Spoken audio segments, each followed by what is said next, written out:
Assalamualaikum warahmatullahi wabarakatuh. Nama saya Dewi Prita Ingitasari dari kelas 11 MIPA 7. Jadi pada kesempatan kali ini saya akan memberitahu kalian tentang biografi salah satu tokoh perkembangan Islam pada masa modern dari tahun 1800 sampai sekarang. Nah, nama salah satu tokoh ini adalah Sayyid Muhammad Rashid Ridho. Nah, tanpa berlama-lama, mari kita langsung membahas tentang beliau. Sayyid Muhammad Rashid Ridho lahir di Kalmun, di sebuah desa di Tripoli, Lebanon pada 27 Jumadil Awal 1282 Hijriah atau 23 September 1865. Beliau adalah bangsawan Arab yang memiliki garis keturunan langsung dari Sayyidina Husain, putra Ali bin Abu Thalib, dan Fatimah putri Rasulullah SAW. Setelah melalui masa pengasuhan dalam lingkungan keluarga sendiri, maka pada usianya yang ke-7 tahun, Muhammad Rashid Ridho diikutkan lembaga pendidikan dasar yang disebut Kutab yang ada di desanya. Disinilah dia memulai membaca Al-Quran, menulis, dan berhitung. Setelah menamatkan pelajarannya di lembaga pendidikan dasar itu, Muhammad Rashid Ridho meneruskan pelajarannya di Madrasah Ibtidaiyah Al-Rusdiyah di kota Tripoli. Sekolah ini didirikan oleh Syekh Husain Al-Jir yang sekaligus menjadi guru penting yang membimbing masa muda Rashid Ridho. Semua mata pelajaran disampaikan kepada siswa dalam bahasa Turki. Hal ini tidak mengherankan karena tujuan pendidikan dan pengajaran pada madrasah itu melahirkan tenaga kerja yang menjadi pegawai kerajaan. Setelah keluar dari madrasah, pada tahun 1882, ia meneruskan perjalanan di Madrasah Al-Watoniyah Al-Islamiyah yang merupakan sekolah nasional Islam di Tripoli.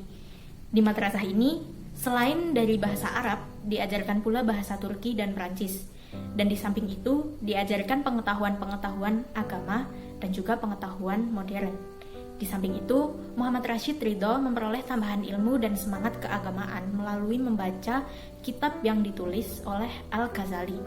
Antara lain adalah kitab Ihya Ulum Al-Din, sangat mempengaruhi jiwa dan kehidupannya kala itu, terutama untuk sikap patuh pada hukum dan baktinya terhadap agama. Muhammad Rashid Ridho sebagai ulama yang selalu menambah ilmu pengetahuan dan selalu berjuang selama hidupnya, telah meninggal dunia pada tanggal 22 Agustus 1935 Masehi di Kairo, Mesir. Muhammad Rashid Ridho wafat dengan wajah yang sangat ceria dan disertai dengan senyuman. Selama perjalanan hidupnya, Muhammad Rashid Ridho mulai mencoba menjalankan ide-ide pembaharuannya sejak ia masih berada di Suriah. Tetapi usahanya mendapat tantangan dari pihak kerajaan Utsmani dan kemudian ia pindah ke Mesir dan tiba di sana pada bulan Januari 1898 Masehi.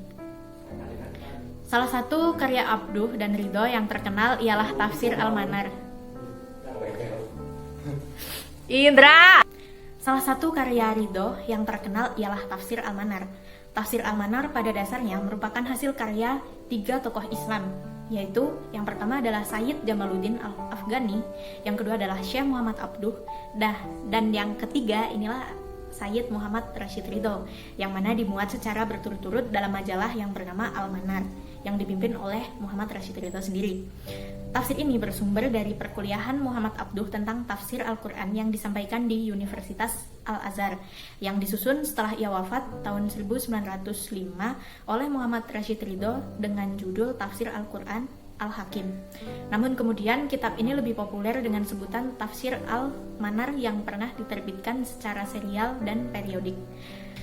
Al-Manar sendiri adalah salah satu kitab tafsir yang banyak berbicara tentang sastra budaya dan kemasyarakatan, suatu corak penafsiran yang menitik beratkan penjelasan ayat Al-Quran pada segi-segi ketelitian redaksinya, kemudian menyusun kandungan ayat-ayatnya dalam suatu redaksi yang indah dengan penekanan pada tujuan utama turunnya Al-Quran, yakni memberi petunjuk bagi kehidupan manusia dan merangkaikan pengertian ayat tersebut dengan hukum-hukum alam yang berlaku dalam masyarakat dan kemajuan peradaban manusia. Nah, demikian yang dapat saya sampaikan mengenai biografi dari Muhammad Rashid Ridho, sehingga beliau dapat dikenal sebagai salah satu pendiri dari majalah Tafsir Al-Manar. Ya, sekian dari saya. Terima kasih. Wassalamualaikum warahmatullahi wabarakatuh.